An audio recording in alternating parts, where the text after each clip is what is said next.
Welcome to Screenwriters Rewatch, where we delve into the IMDb top 250 film list to see whether or not a film deserves its place in film history, and more importantly, into our script department vaults. This week I'm joined by John, and we're here to talk about what we're here to talk about, John. We're here to talk about Se7en, one of the greatest police detective movies ever made, dare I say? Have I just spoiled the ending of whether or not this is going in the vaults? Well, let's see if our discussion later on the podcast changes your mind or not. Right, but for now, would you like to give us your brief review? Yeah, Se7en is one of those movies that I remember the first time I saw it. I remember the first time I heard about it. It was a lecture that I had in film school. I came to Se7en very late. I was about 18, 19, which is probably an appropriate age to watch it. Let's not kid ourselves. But or over 18. And I remember being taught screenwriting using this film, and it was the first time I'd ever learned anything to do with screenwriting, how to introduce characters or tell a story or anything. They were using Detective Somerset as an example, and then a few weeks later, I got my hands on the DVD, and I had to stop the film halfway through because it was just too intense. Like, I have never come across a movie at that point that was so intense. That was so just like the escalation from one victim to the next, the unexpectedness and the subversion of what you think this film is and what it's trying to do. It was just so much, and I had to just pause it and take a break for a few minutes. It was just too much.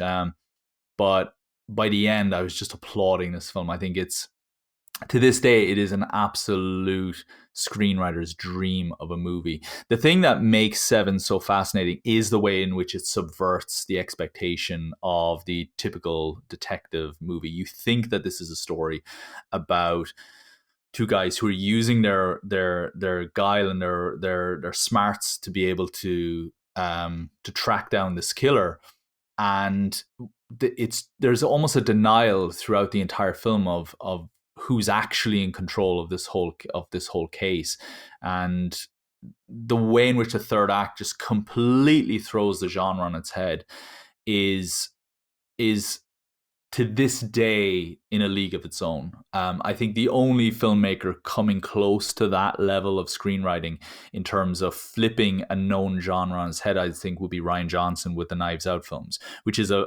masterclass in its own right of subverting the whodunit genre. This is subverting the noir genre in a way that hadn't been done, really, dare I say, from a screenwriting point of view, at least, since Chinatown. Taking the detectives out of the darkness, out of the concrete jungle, and putting them into these drought affected deserts and orange groves and so on. And this is the same. It's we're back in the concrete jungle, but it's raining, and it's bleak, and it's miserable, and everybody's crying, and they're crying because it's raining, and there are trains outside disrupting their life in the apartment and waking the dogs, and there's a box at the end, and it's just, I can't sing the film's praises enough. What was your experience watching it? Did you what do you feel about that film? I was introduced to it by my husband when we first met decades ago. He loves a bit of horror, a bit of thriller, and the gorier the better, really. So that's how I was introduced to it, and I did sort of enjoy it for all of those reasons back then, and I really enjoyed watching it the second time around. Actually, I got a lot out of it as a screenwriter. I think what you said a moment ago about it being a really strong example of characterization and genre, it does do that, and I particularly love the similarities between John Doe, who's the antagonist, and Somerset, Detective Somerset. I think that has been crafted very, very, very well. Yeah, and I like that you said horror as well. I think this is the finest example of. I'm saying finest. I'm saying best because there's nothing else that comes to mind so immediately. I'm sure there are examples out there, but nothing comes to mind so with such effectiveness and such genius as this film. But this is a horror detective movie.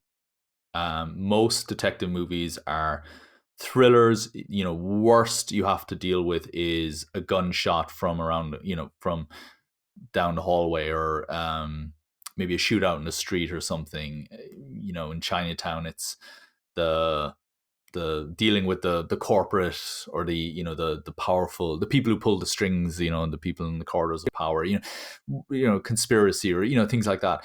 In this, it is horror. You are chasing a serial killer, but not just any serial killer. This isn't somebody who just strangled somebody and buried their body. This is somebody who is systematically keeping people awake at night because of the way that they are.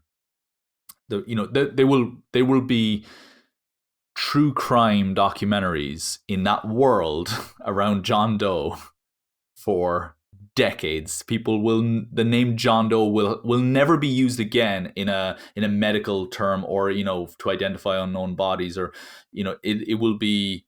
They'll have to come up with a new name. Like, it has forever been rewritten. The culture has forever been rewritten because of this killer. Like, it is terrifying. And yeah, it is one of those films that if you want to be a great screenwriter, you need to study this film. It was introduced to me first in order to teach us about character and how to demonstrate, how to reveal character through action. And I now study it now and again just to revise it from a structural point of view, to figure out, like, how can I really maximize my third act? How can I keep an audience on their toes all the way to the end of the movie in a genre where they've seen it a million times? This is it. There are a few films that have master strokes in them. This entire third act of this film is a master stroke. That's my review of this film. Well, thank you. Before we go, last time we spoke, we were doing a review of Snatch, and we talked about Bricktop as a character, as a villain. But how does John Doe compare for you to Bricktop? John Doe is like the boogeyman hiding under the bed, or whatever you want to call him. He's this guy who's lurking in the shadows, judging people and observing society and keeping notes in his journals. Bricktop is just very unpredictable. And the thing about John Doe is I kind of know I'm safe. John Doe probably doesn't want to kill me.